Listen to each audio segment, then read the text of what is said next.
Bonjour à tous, bienvenue sur ma chaîne YouTube pour une session numéro 2 relative au goodwill complet. En session numéro 1, nous avons vu le goodwill partiel. Maintenant, en quoi consiste le goodwill complet? Le goodwill complet est égal à la somme du goodwill partiel et du goodwill minoritaire.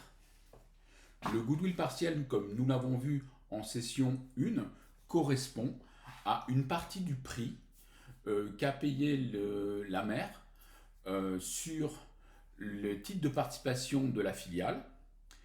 Quant au goodwill minoritaire, par extension, il correspond à une partie du prix payé par les minoritaires lors de leur acquisition de titres sur la filiale, entité dont ils ne détiennent pas le contrôle, puisque c'est la mère qui exerce un certain contrôle sur la filiale.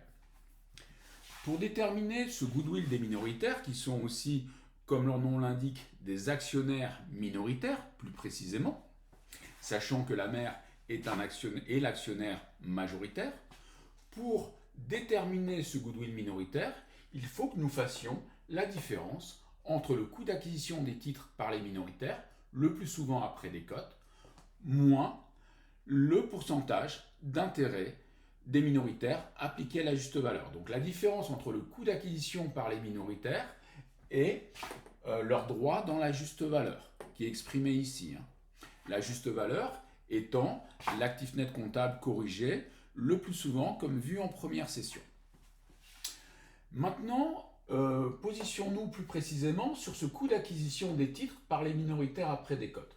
Pour le trouver, nous allons partir de l'hypothèse suivante, que le coût d'acquisition global des titres, dans un premier temps sans décote, multiplié par le pourcentage d'intérêt mère, nous donne le coût d'acquisition des TP par la mère. Par conséquent, le coût d'acquisition global des titres sans décote est égal au coût d'acquisition des titres de participation par la mère divisé par leur pourcentage d'intérêt, dit pourcentage d'intérêt mère, pourcentage d'intérêt majoritaire. Bien. Maintenant, nous avons déterminé ce coût d'acquisition global des titres sans décote. Nous avons besoin de déterminer le coût d'acquisition dans un premier temps par les minoritaires sans appliquer la décote. Et dans un deuxième temps, en appliquant la décote, ce qui nous donnera le coût d'acquisition supposé réel par les minoritaires. Bien. Donc, partons du coût d'acquisition global des titres sans décote. Nous le positionnons à ce niveau-là. Cela correspond à coût d'acquisition de TP par la mère divisé par le pourcentage d'intérêt mère.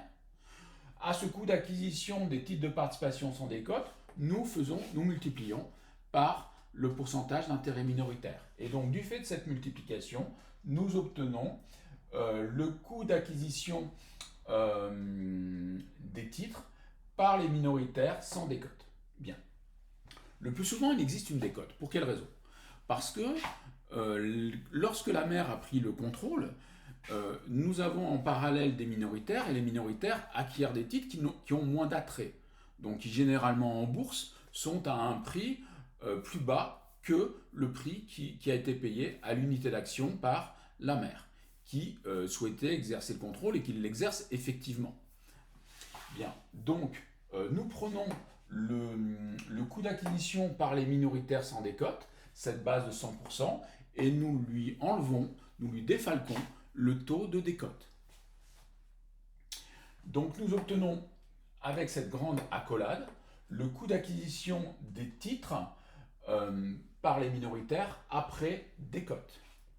Il ne reste donc plus qu'à enlever de ce coût d'acquisition des titres par les minoritaires après décote leur droit dans la juste valeur, c'est-à-dire le pourcentage d'intérêt fois la juste valeur des AID nets de PID, actif identifiable net de passif identifiable. Bien. Donc là, nous venons de déterminer le goodwill minoritaire.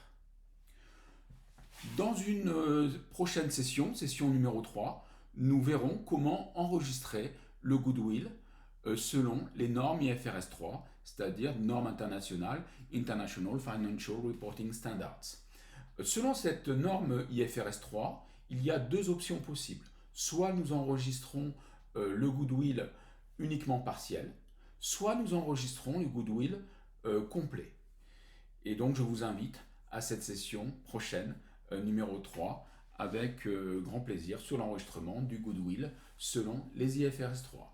Cette session est terminée et je vous remercie et je vous dis à bientôt.